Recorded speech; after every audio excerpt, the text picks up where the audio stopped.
आपको हमारे साथ लड़ना है तो मर्द की तरह। वोटर्स लिस्ट को लेकर संजय राउत ने बीजेपी को घेरा। महाराष्ट्र में विधानसभा चुनाव से पहले विपक्षी गठबंधन महाविकास आघाड़ी एमवीए के नेता लगातार वोटर्स लिस्ट में गड़बड़ी का मुद्दा उठा रहे हैं। उद्धव ठाकरे गुट के नेता संजय राउत ने आरोप लगाते हुए कहा कि चुनाव आयोग की मदद से बीजेपी मतदाता सूची में घोटाला करने की कोशिश में है। ये लोग लोकतंत्र को खत्म करने का प्रयास कर रहे हैं। शिवसेना यूबीटी नेता संजय राउत ने कहा, बीजेपी और उनके जो चेले चपाटे हैं वो चुनाव हारने जा रहे हैं। वो किसी भी हालत में जीत नहीं पाएंगे। हमने उन्हें लोकसभा में हराया और वे विधानसभा चुनाव में भी हार रहे हैं।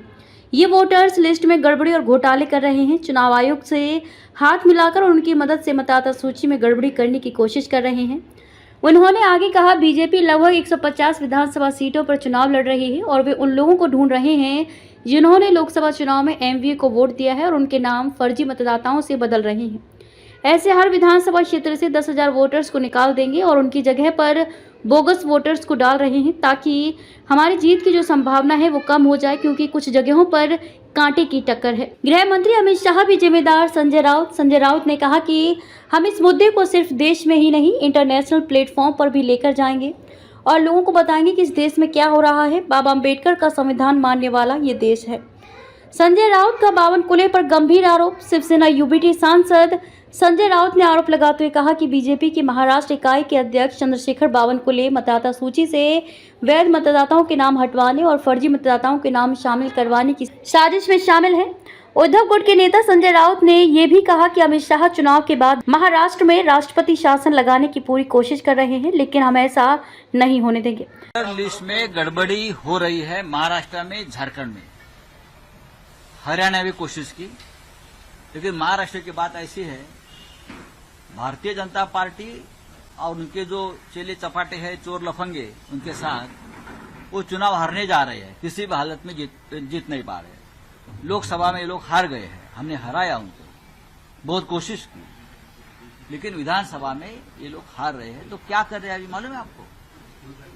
जो वोटर लिस्ट है उसमें गड़बड़ और घोटाले कर रहे हैं। चुनाव आयोग को से हाथ मिलाकर चुनाव आयोग उनको मदद कर रहा है।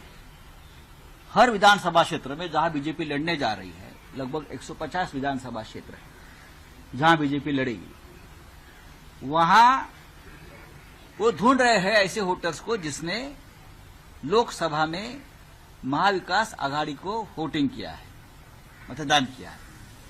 ऐसे हर विधानसभा क्षेत्र से 10,000 वोटर्स को निकाल देंगे, डिलीट कर रहे हैं और उनके जगह पर 10,000 बोगस वोटर्स को डाल रहे हैं, क्योंकि हमारा जो जीतने की संभावना है वो कम हो जाए, क्योंकि कांटे की टक्कर है कुछ जगह पे। ये सबसे बड़ा घोटाला हमारे लोकतंत्र में चुनाव आयोग की मदद से होने जा रहा है। हम ये मुद्दा सिर्फ देश में नहीं, इंटरनेशनल प्लेटफॉर्म पर भी लेके जाएंगे कि ये देश में क्या हो रहा है। ये गांधी नेहरू का देश है, ये डॉक्टर बाबा साहब अम्बेडकर का संविधान मानने वाला ये देश है। ये लोकतंत्र किस तरह से ये लोग खत्म कर रहे हैं। चुनाव आयोग गृह मंत्रालय के अखत्यार में आता है, तो मुझे लगता है उसके लिए जिम्मेदार अमित शाह जी है। आपको हमारे साथ लड़ना है तो मर्द की तरह सामने आइए, चुनाव लड़िए, लोगों में जाकर लड़िए, आपको पता चलेगा क्या है वो। आप हारने के डर से इस तरह से अगर घोटाले करेंगे तो ये देश नहीं रहेगा। चार प्रमुख नेता इस पूरे मास्टरमाइंड है, इस पूरे घोटाले के कौन नेता है? कुछ चंद्रशेखर बावनकुले ने तो एक विशेष प्रशिक्षण शिविर लिया नागपुर में कि एक घोटाला हम कैसे करना चाहते हैं और कैसे कर सकते हैं, पूछे उनको। विशेष शिविर लिया है और ये जिम्मेदारी जिनके पास दी है उसमें से एक व्यक्ति को